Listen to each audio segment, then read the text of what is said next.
In June 2021, firearms maker Darkstorm Industries announced plans to relocate manufacturing from New York to Titusville, Florida. The company intended to build a new 25,000 square foot headquarters and manufacturing plant in the Sunshine State, foreseeing a capital investment of approximately $3.2 million and 87 new jobs.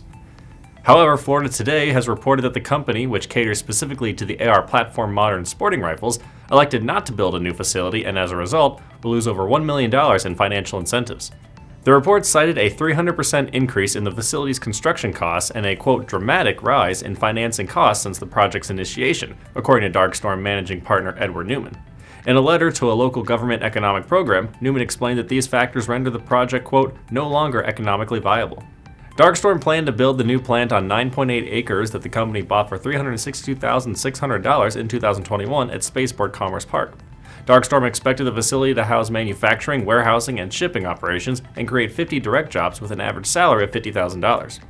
However, following higher construction costs, permit delays, and increased interest rates on commercial loans, Darkstorm decided not to construct the new facility.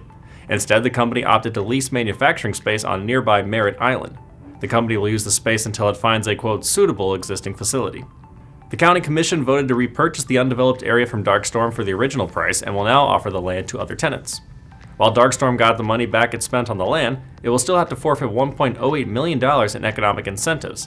The company will also lose a 10-year deal for a 100% break on county property taxes and a 7-year deal for a 70% break on city property taxes. I'm Nolan Beilstein, and this is Manufacturing Now.